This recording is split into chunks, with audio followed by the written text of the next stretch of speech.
Argentina, bueno, el presidente se mostró muy conforme, también muchos miembros del gobierno nacional se mostraron conformes con la aprobación del presupuesto el viernes pasado. Vimos ahí algunas intervenciones de la senadora por Mendoza, Anabel Fernández Sagasti, tratando de estirar el debate, tratando de no sé, cada punto por punto tratar de provocar una discusión, ¿no?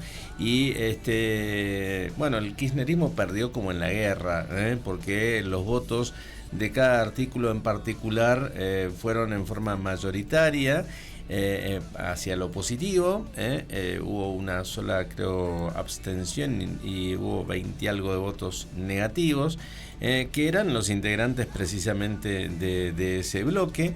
Y bueno, el presupuesto es el primer presupuesto que resulta aprobado y sin déficit, o sea, garantizando el superávit fiscal, o sea, que el Estado no gaste más de lo que recauda. Es eso sencillamente. Quien estuvo ahí en ese debate presente fue la otra senadora nacional por Mendoza, que es Mariana Judy, a quien tenemos en línea para charlar con ella. Mariana, ¿qué tal? Buen día. Natalia y Antonio la saludan. Bienvenida. Hola, buen día, ¿cómo están? Muy bien. Bien, muy bien. Bueno, queriendo conocer un poquito algún detallito en particular sobre esta sanción del presupuesto, después de varios años el Estado Nacional tiene la ley de leyes, como se le llama, y por primera vez en la historia garantizando el que no haya déficit, ¿no? Así es, creo que es un hecho único. Yo hace algunos días decía, los mendocinos estamos acostumbrados a este camino, ¿no? Los mendocinos hace unos cuantos años que tenemos un presupuesto con equilibrio fiscal, que lo que permite es que, como bien explicabas vos, no se gaste más de lo que se puede recaudar y vaya una baja progresiva de impuestos que permita que haya más inversión, mejor equilibrio. Pero esto la verdad que no era lo que pasaba a nivel nacional en los últimos años. Acordémonos que en la época del kirchnerismo, con el plan Platita y tantas otras cosas, nos llevaron justamente a esa inflación descontrolada que impedía que el país crezca. Por lo cual, desde hace unos cuantos días veníamos trabajando intensamente un grupo de senadores para intentar justamente lograr los acuerdos y que el país tenga presupuesto. En lo personal creo que es el punto de partida para un país normal, no podíamos seguir además sin tener presupuesto, no es algo creo que muy básico. Claro. Por lo cual con mucha satisfacción, con mucho trabajo, pero la verdad es que muy conforme de tener un presupuesto nuevamente en la República Argentina y por primera vez con equilibrio fiscal. Mariana, ahora, ¿qué quiso hacer Fernández Sagasti ahí? Porque le vi la cara desencajada a todos cuando empezó, o que ya se iba a votar. ¿Qué quiso hacer? La verdad es que no lo sé. Lo que puedo decir en general es que creo que el kirchnerismo empieza a notar que terminó una época, que los argentinos le dijimos que no a la corrupción, que le dijimos que no a ese aumento desenfrenado, a ese país que nos estaba llevando a ningún lado, ¿no? Y que de algún modo era la primera foto que nos encontrábamos realmente en una Argentina con una mayoría de senadores que interpretábamos lo que los argentinos habían elegido en las últimas elecciones, que era un nuevo país en definitiva. Y creo que en general eso es lo que les pasaba en general, digo, a los kirchneristas, darse cuenta de que los argentinos habían dicho otra cosa y por lo tanto la mayoría en el Senado había cambiado. Mariana, ¿hubo alguna cuestión allí que se dio en la discusión en ese momento que tenga que ver con el financiamiento educativo? Vimos algunas voces que se fueron levantando, pero digo, en general esta aprobación que finalmente tira por tierra esta idea de que el gobierno estaba en contra de todos estos sectores, ¿no? Bueno, creo que vos lo has descrito muy bien.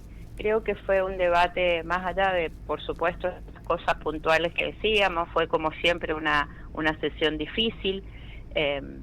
yo digo, no hacemos ni más ni menos que contrarrestar los dos modelos que hay hoy en el país, y por lo tanto nunca son fáciles dar esas discusiones de pensar ese país que queremos algunos, insisto, de crecimiento, sin inflación, con todos estos aspectos que, vuelvo a reiterar, por ahí los mendocinos estamos más acostumbrados, pero que notamos como en otras jurisdicciones y a nivel nacional eso no ocurre.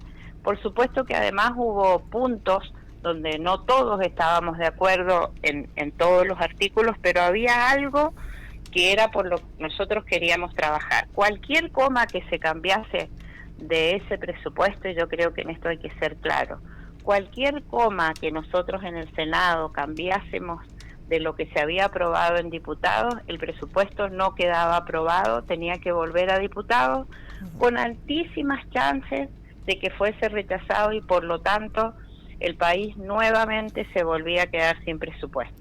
Por eso, más allá de algunas diferencias que teníamos en algunas cosas puntuales, veníamos trabajando con la premisa de que el presupuesto, y además tal como ocurre casi todos los años, saliese exactamente igual que como había sido aprobado en la Cámara de Diputados.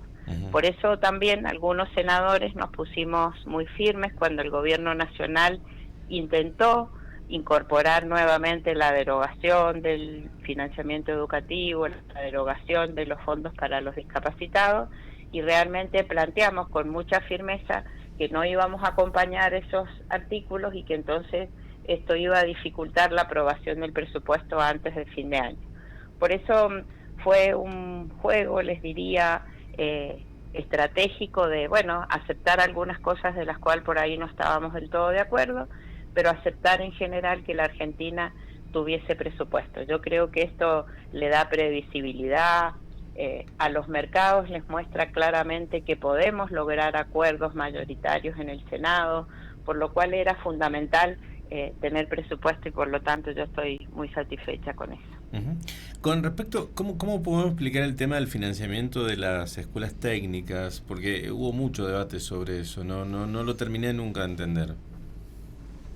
Bueno, ahí hay es bastante complejo, y la verdad es que hay muchos sectores que un poco radicalizan su discusión sin intentar llegar a una discusión clara. Por un lado, insisto, si nosotros cambiábamos ese artículo, no había presupuesto en la Argentina. Claro. Entonces, bueno, muchas veces uno tiene que priorizar el interés general al interés particular.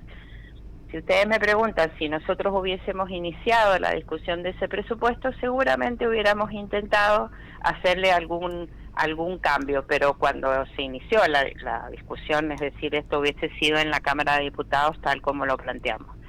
Pero puntualmente esto que se dice que se redujeron los recursos, la verdad es que los fondos son los mismos que este año, ajustados por inflación. Lo que se ha bajado son los mínimos que estaban previstos, mínimos que por otro lado, salvo un año, no se cumplieron nunca en la República Argentina. Por eso tampoco eran fondos reales que estaban llegando ni a las escuelas técnicas. Era una ley que estaba escrita, que la verdad es que es muy ambiciosa, muy buena, pero muy ambiciosa, pero fondos que no se estaban cumpliendo. Por lo tanto, no es que hay menos fondos en el presupuesto de este año. Lo que hay es un piso más bajo, que además, bueno, es un piso que no tiene por qué ser ese, digamos, podría haber muchos más recursos, digamos, que ese piso. Y vuelvo a insistir, ese piso no se cumplió. Yo lo que creo particularmente es que tenemos que dar una discusión de una nueva ley de financiamiento educativo. Ustedes piensen que además esos fondos de los que estamos hablando a nivel nacional, el 70% de los fondos va a las universidades en educación a nivel nacional, cuando todos sabemos que los niveles iniciales, primarias, secundarias, es donde debemos poner más recursos, es decir, el 70% de los recursos nacionales no pueden ir solo a las universidades. Eso por un lado. Y por el otro lado, de los fondos nacionales, para que tengamos una idea, de 4 pesos que se ponen en la educación a nivel nacional, 3 pesos los ponen las provincias. Es decir, mayoritariamente está financiado por las provincias el sistema de educación. Por eso creo que tenemos que dar una nueva discusión del financiamiento educativo, que por supuesto no puede estar dado en el marco del presupuesto, ¿no? Bien, y con respecto al capítulo de inocencia fiscal, algo novedoso, digamos, que no habíamos escuchado nunca.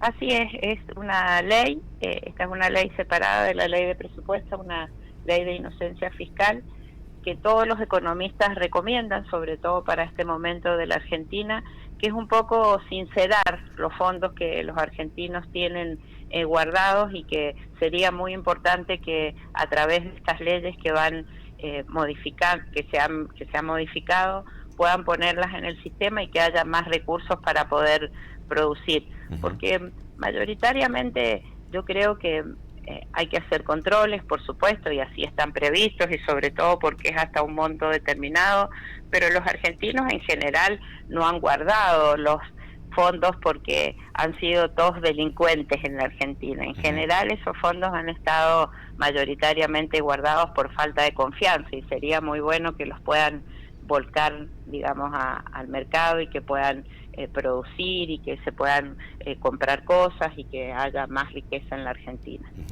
Bueno, ¿cuáles son los grandes desafíos ahora en la otra etapa del 2026, que se van a extender las extraordinarias? Bueno, yo lo que creo es que si bien el gobierno nacional ha tenido muchos logros, como puede ser el de la inflación, todavía los argentinos la están pasando muy mal, ¿no? No hay suficiente empleo, no hay demasiado crecimiento, por lo cual creo que es ahí a donde tenemos que apuntar ahora. Ojalá que la reforma laboral, que va a ser seguramente la próxima ley que vamos a tratar, sea un instrumento que contribuya a mejorar el empleo. Tampoco creo que con una ley se vaya a mejorar, se vaya a solucionar el problema, por ejemplo, del empleo y el de los salarios, ¿no? Hay salarios muy bajos en la República Argentina, por lo cual seguramente el próximo desafío tendrá que ver primero con la reforma laboral, la modernización laboral, pero también vamos a seguir colaborando en que haya más producción, más empleo. En lo particular, seguramente seguiré trabajando para que el turismo sea una herramienta importante de crecimiento. Lo hemos venido haciendo a través de todo lo que tiene que ver con las desregulaciones aéreas. Justamente en estos días salió el número de crecimiento que había habido de pasajeros en los aeropuertos de la Argentina. Bueno, creo que con todos esos temas tenemos que seguir trabajando. Bien. Oye, una última de mi parte, ya que sabemos que el conocimiento en cuanto al turismo aquí de la provincia, ¿cómo estamos con respecto a otros destinos importantes? Porque, bueno, a veces recibimos de que estamos bastante más caros, que no somos competitivos. Sí, la conectividad ha venido a cambiar mucho la situación de Mendoza, pero si vamos a la realidad, hoy cómo estamos frente a los demás destinos, ¿no?, tan más populares. Bueno, Mendoza tiene características particulares que ha hecho que se desarrolle distinto quizás a lo que vos decías, que son a esos destinos más populares. Mendoza ha crecido mucho y por lo tanto es competitivo, altamente competitivo, porque tiene un excelente nivel de servicio en donde han confluido virtuosamente el Estado y los privados, que han puesto muy buen nivel de servicio para la Argentina. Para lo que es la Argentina, Mendoza justamente tiene un nivel de servicios muy bueno. Y por el otro lado, una poca estacionalidad, que esto es muy bueno para el turismo. Por ahí vamos a escuchar que destinos como la costa durante el verano van a tener muy buena ocupación, quizás superior a la de Mendoza, pero la ventaja que tiene Mendoza es que ha venido trabajando en tener sostenidamente mejor ocupación en el año. Que ha habido baja de turistas extranjeros, por supuesto, esto ha sido una realidad nacional, pero Mendoza no ha tenido menor crecimiento que otros destinos, al contrario, Mendoza ha estado muy bien posicionada este último tiempo. Bien. Mariana, le agradecemos muchísimo el tiempo, muy amable. Al contrario, muchas gracias a ustedes. Felicidades, adiós. Ahí estaba Mariana Jury, la senadora nacional por Mendoza, explicándolos algunos detalles o pormenores de la aprobación del presupuesto nacional y esta ley de inocencia fiscal, que es algo novedoso que se introduce a la legislación argentina.